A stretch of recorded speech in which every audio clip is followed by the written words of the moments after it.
Penyampaian dari Pak Dhani mengatakan semua orang Arab itu beragama Islam itu nggak benar ya? Nggak benar.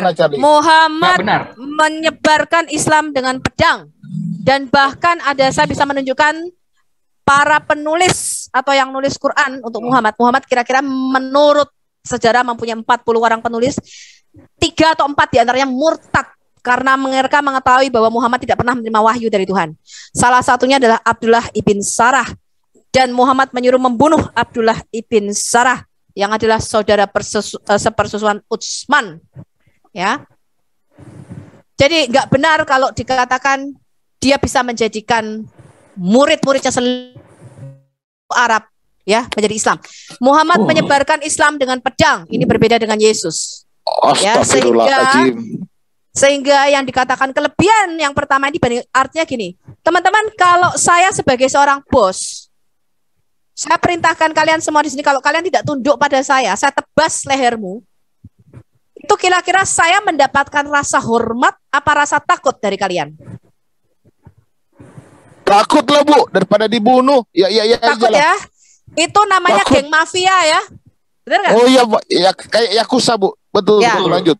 Saya bisa tunjukkan Muhammad merebut Mekah dengan pedang yang kita sebut dengan Fatu Mekah. Dan yang kedua, Muhammad tidak pernah berhasil memikat hati orang-orang dengan kelakuan dan akhlak moralnya. Setelah Muhammad mati, kalian tahu, banyak yang murtad, sehingga Umar bin Khattab melakukan yang namanya Perang Ridha. Perang Ridha adalah the war of apostasy, perang melawan kemurtadan. Dan Umar berkata, seandainya kita tidak memerangi mereka yang murtad, maka Islam habis. Jadi bayangin, mereka itu sebenarnya hidup dalam ketakutan karena pedang. Kita lihat teror apa yang dilakukan Muhammad sehingga orang sujud masuk Islam. Jadi Muhammad ini bukan sosok yang simpatik ya. Masuk Islam beda atau dengan diperangi. Yesus. Ya, masuk Islam kalau nggak darah atau hartanya halal ya. Oh, no. Kayak cerita ya Hercules. Bukan, ini cerita, kamu tahu nggak sih kalau ada geng mafia itu? Kalau kamu nggak masuk ke saya, kamu akan kita tebas lehermu. Itu kan juga diceritakan Hercules. Bagaimana Muhammad mengirim surat kalau tidak masuk Islam diperangi. Itu kan ada ceritanya itu. Hercules. Mafia. Kayak ini Billy, kayak mafia Italia kali. Ya, ngeri bang. Waduh, ayo kita dengarkan kengeriannya seperti apa, ancamannya seperti apa. Lanjut Bu Sofi. Waduh. Jangan lupa. Bahkan kata Islam di dalam Quran itu bukan berarti dari kata salam. Islam itu dari kata aslam taslam, kamu menyerah. Ya, kalau kamu menyerah, maka Muhammad dan pengikutnya tidak akan memerangi kamu. Darah dan hartamu tidak akan dijarah kalau kamu menyerah. Ya, dari kata aslam taslam. Itu ada di dalam Quran. Bahkan masuk Islam itu nggak perlu iman loh teman-teman. Cuma perlu mengakui kalimat syahadat.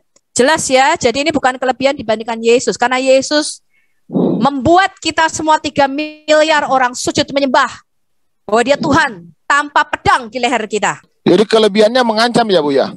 Waduh, ngeri. Bentar. Macam betul mafia itu. Itu siapa namanya mafia dari Italia itu? Iya, apa aduh. Yang sering itu filmnya ya God of Father ya, Father of God ya. Al Pacino dulu. Al Pacino dulu ngeri bang. Nah, itu nggak seberapa. Tapi kayaknya ini yang lebih ngeri bang. Saudara pun dibunuh bang. Waduh. Ya itu kan kaum Quraisy itu kan masih kaum keluarga. Bani Quraisy itu dari keturunan Fir bin Malik yang di abad ketiga itu tadi aku sempat tunjukkan faktanya. Fir bin Malik itu yang bergelar Quraisy, masih leluhurnya Muhammad. Aduh. Itu kan, nah sekarang kalau misalkan aku akan share screen ya. Ya. Kalau misalkan Islam itu adalah rahmatan lil alamin, kenapa kaum Quraisy dibantai? Lihat ini adalah salah satu aja yang aku temukan bahwa Muhammad itu diberikan 5 kelebihan. Salah satunya diberikan dengan lewat teror atau ketakutan yang diberikan ke dalam hati musuh-musuh. Jadi orang kalau dengar Muhammad mau datang, itu mereka ketakutan dalam jarak 1 bulan perjalanan jauhnya. Kita lihat salah satunya ya. Anda bisa lihat share screen saya? Ya, bisa. Lihat, Bu. Ini adalah hadis Sunan An-Nasai nomor 3918 ya. Kitab kesucian darah, kita lihat. Telah mengabarkan kepada kami Harun bin Abdullah, dia berkata, telah menceritakan kepada kami Abdullah bin Bakar, dia berkata, telah menceritakan kepada kami Hatim bin Abi Sagira dari An-Numan bin Salim bahwa Amir bin Aus telah mengabarkan kepada kami bahwa ayahnya Nabi berkata, apa ini baca? Saya diperintahkan untuk memerangi manusia hingga mereka mengucapkan la ilaha illallah. Kemudian haram darah dan harta mereka kecuali dengan haknya. Ya, jadi kalau kamu tidak masuk Islam, maka Muhammad akan berhak membunuh kamu. Dan itu kita lihat di dalam sejarah. Nanti saya akan kasih apa kata Ustadz Islam disebarkan dengan pedang. Sekarang kita lihat ini perang Riddah.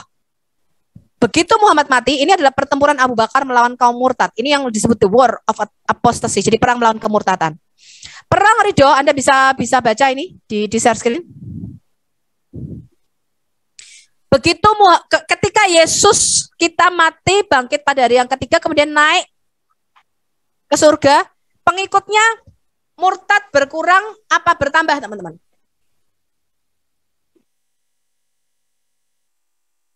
Halo?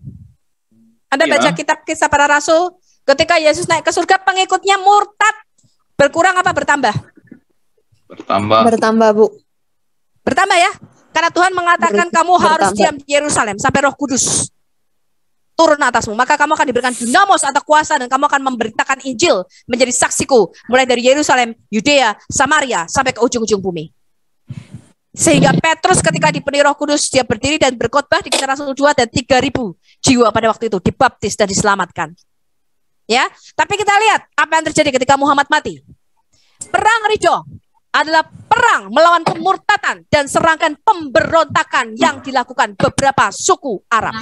Saya tanya, kalau Muhammad tadi dikatakan berhasil menyatukan sukunya masuk Islam, kenapa setelah dia mati murtad? Ada apa ini? Pertempuran ini terjadi, perang Ridha terjadi 632-633 setelah Muhammad mati. Ketika kekhalifahan Islam diperintah oleh Khalifah Abu Bakar As-Siddiq. Pada masa Abu Bakar As-Siddiq, ya, setelah Muhammad mati 1 tahun nih, belum ada 1 tahun, mereka sudah murtad. Terjadi perang Ridha karena banyak suku Arab yang murtad kembali menjadi kafir sepeninggal Nabi Muhammad. Ya, jadi jelas ketika mereka masuk karena ada pedang di lehernya. Ya, dan ingat bahwa pada masa hidupnya pun tidak semua menjadi Islam. Dia menaklukkan Mekah bukan dengan khotbahnya yang berkarisma, bukan dengan ajaran dan akhlak moralnya yang mulia, tapi dengan pedang. Sekarang kita akan lihat apa kata ustadz mereka tentang penyebaran agama Islam. Ini saya baru menanggapi yang pertama ya. Jadi kita akan lihat nih, ini orang Kristen yang tidak banyak tahu, yang ditutupi dari orang Kristen. Al-Hayat Indonesia memberikan pengajaran tentang apa itu Islam dan siapa itu Muhammad. Ini adalah hal-hal yang tidak dilakukan oleh gereja. Ya, gereja tidak mengajarkan kalian tentang Islam. Gereja tidak mengajarkan kalian tentang siapa itu Muhammad, ya. Makanya kalian banyak yang tertipu. Jangan sampai kalian dan tertipu. Sekarang kita lihat. Anda bisa lihat share screen saya? Ya.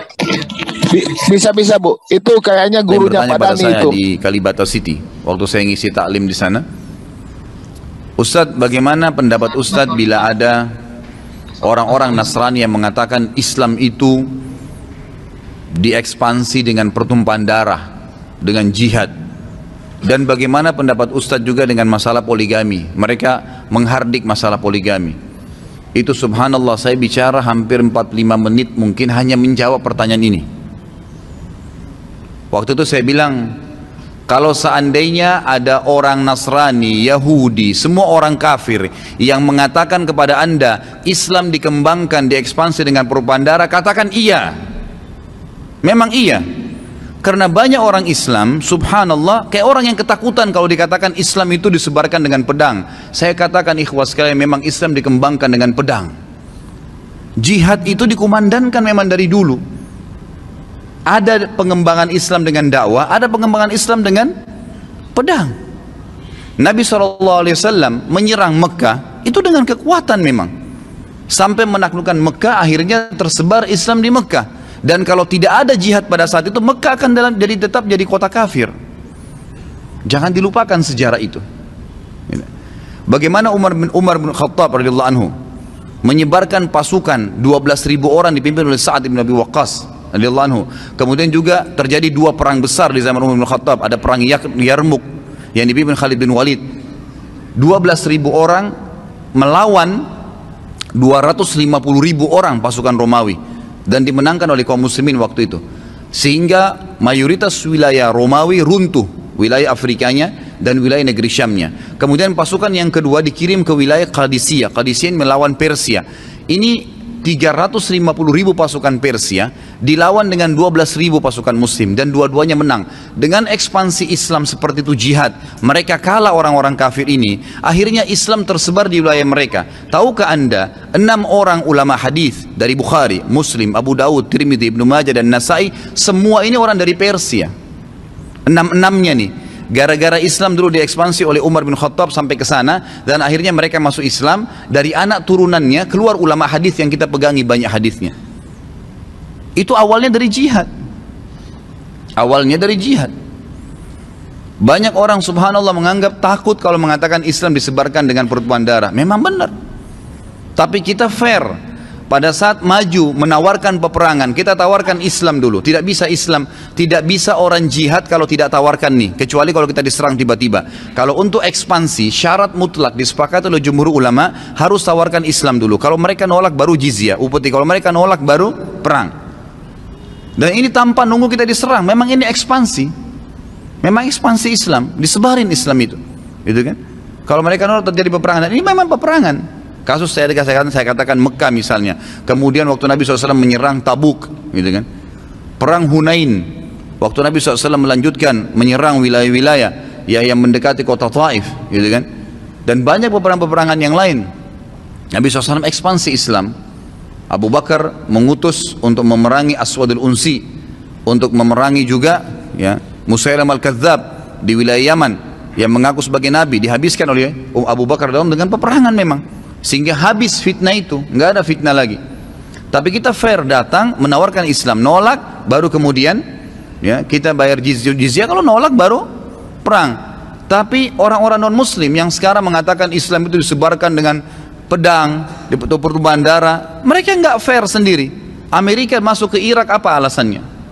Masuk ke Irak ikhwas sekalian dan akhwat, alasannya Saddam Hussein itu zalim. Apa urusannya kau dengan Saddam Hussein?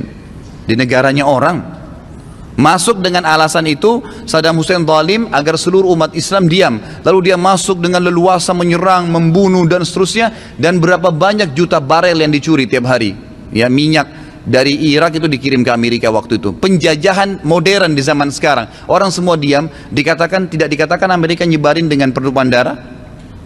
Aneh sekali nih, gitu kan? Israel tiap hari membantai kaum muslimin, ya. Kemudian pada saat orang seluruh dunia sudah mulai memanas, lalu disebarkan lagi, didatangkan bonekanya Palestina datang, presiden, kemudian didatangkan lagi orang Israel, dia katakan mau damai. Nanti 6 bulan kemudian ketemu di sini, ketemu di situ, terus begitu bertahun-tahun tidak ada hasilnya.